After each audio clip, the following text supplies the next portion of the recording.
say, are you ever upset about what's going on? It's like, well, I haven't really got time to be upset.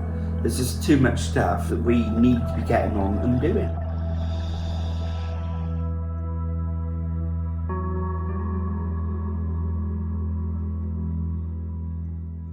Many years ago, I mean, we've been going like 16 to 17 years now, but before all of that, and I wasn't aware of people doing these sort of things, but I used to do a lot of beach cleaning and stuff like that, and that was organised and I just turned up as a volunteer. But then I knew that with my diving club, I got asked by a friend of mine who worked for Keep Wells Tidy, Dave, what do you know about this? And I said, oh, my dive club. So I just went with that then and run with that, and we had a chat over a beer and that sort of thing. And I think that's the way most good things are sorted out, whether it be beer or cup of tea. You know, it doesn't need to be a boardroom with loads of people talking like about arranging a meeting. For us, we can just get together and get something done.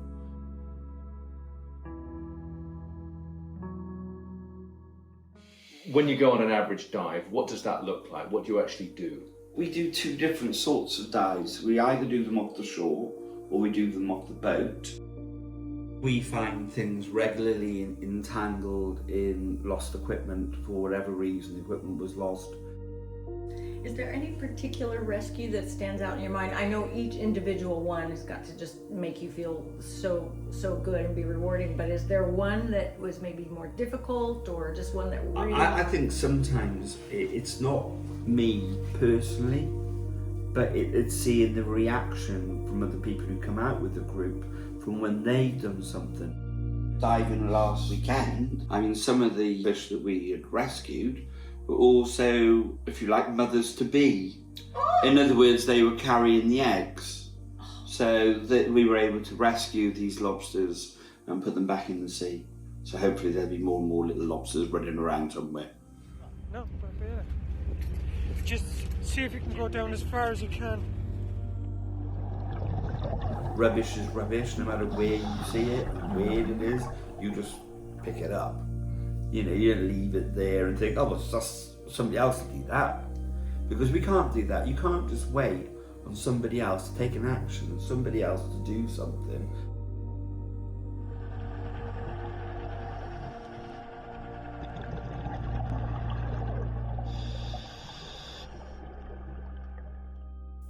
Someone who might think, oh, what can I do as an individual? What difference can I make? What sort of makes you special, and what makes all of us special to make a difference to a sustainable future?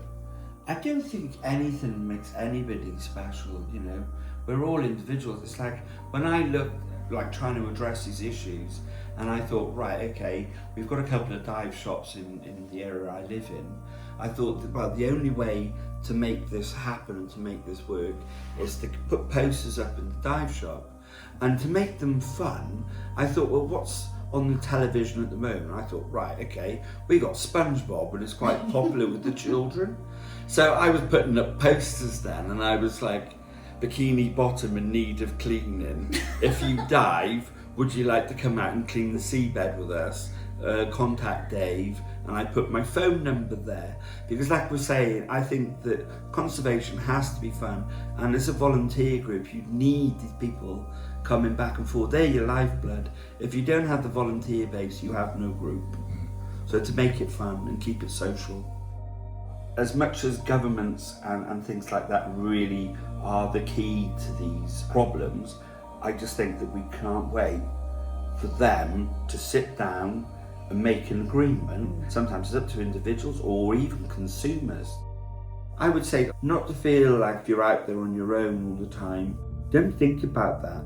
Just do an action, and it could be anything. I mean, I think families going to the beach for the day, you know, go and do some other stuff. Go look at a rock pool. Go and take an extra bag with you and put litter in there then that you find on the beach. I mean, the education, as well as go to the people at the top, it's got to be grassroots as well. It's got to be families and trying to lead the way with children. It's the schools. It's all of those things. For us to have a better world, we need to look at the youth of the day and try and bring them on encourage them to have an interest in the outdoors and wildlife. I think it's so important to get out there and do what you can. I mean, I don't want to think of some of the fish that we rescue as being something that one day will just be a photo in a history book. I want that fish and that family of fish to be there for generation after generation, so everybody can enjoy a swim and a snorkel or whatever down the beach, and also have the benefits of a healthy ocean.